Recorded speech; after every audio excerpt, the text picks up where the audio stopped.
Gordon Drummond, Scotland captain.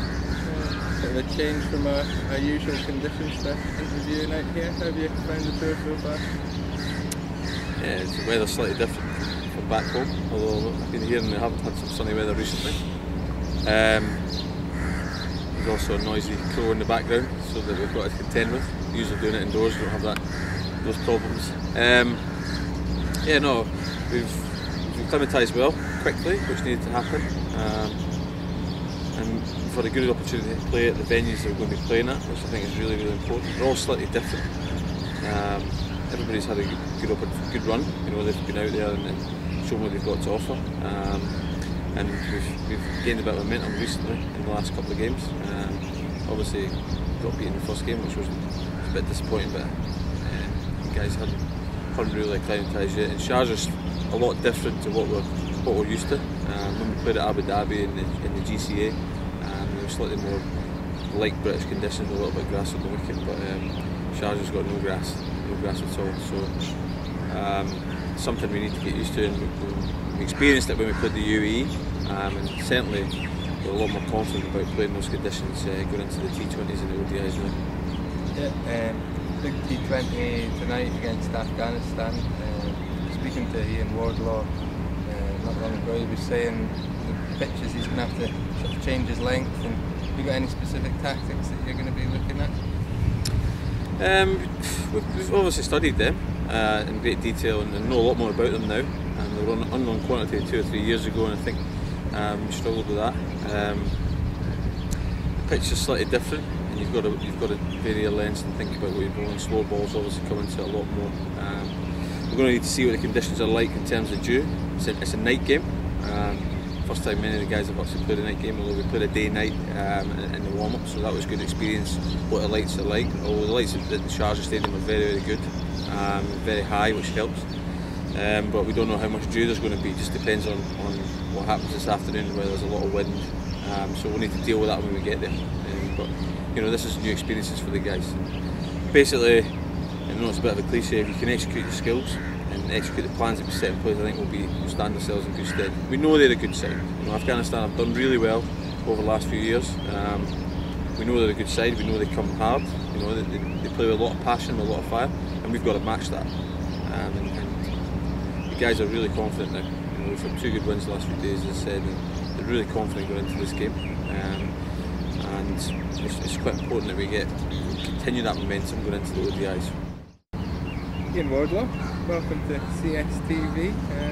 Enjoying the sun?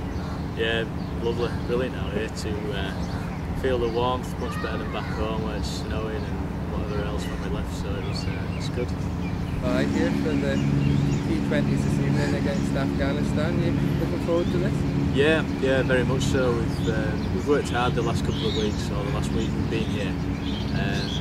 You know, got into 3 warm-up games where we've got some overs under our belt, done some really good sort of intense training sessions.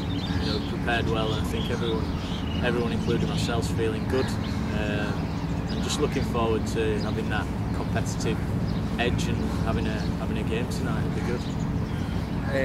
Sort of the conditions you'll face tonight under the lights. Yourself playing for Yorkshire, have you played in those conditions much? Not necessarily over here. They obviously differ to back home. We've obviously had the warm-up game the other day against the UAE during the day. I know it sort of skids on a little bit more at night with a little bit of dew. But we've sort of compensated for that and worked hard and looked hard at our areas and what we're going to do in the training sessions to sort of take forward into this game. So hopefully we can execute our plans that we've put together and come away with a win. You sort of come from Yorkshire yourself, I can tell by the accent. How did the Scotland shirt come about? Well, it's something I've looked at a few years ago when I was playing sort of league cricket within Yorkshire. My dad's from Scotland, lived in Glasgow, and moved down here sort of 25, 30 years ago now. So sort of being half Scottish, it was always in the back of my mind about playing for Scotland. And then obviously the qualifications changed. Got the email and got straight onto it with Andy Tennant and spoke to him about it. We both parties seemed very keen, so we just got it moving from there really. So the Afghanis are playing tonight in the T20 fixture. You looking forward to that? Yeah, definitely. I mean, the very aggressive style of cricket. We've done quite a bit of prep, watching a few videos of how they play and how they sort of go about their game. Very much different to sort of the English teams that I've played against in T20 before. So it was maybe adapting our game a little bit and executing different areas and different skill sets really to each individual batter. You know, they don't seem to play what you'd say a conventional game. Very much got their own style, very aggressive, sort of quite an impulsive cricket. So it should be an interesting one. Well, good luck tonight, and we'll be keeping an eye on you. Cheers, looking forward to it. Good luck. Thanks, mate.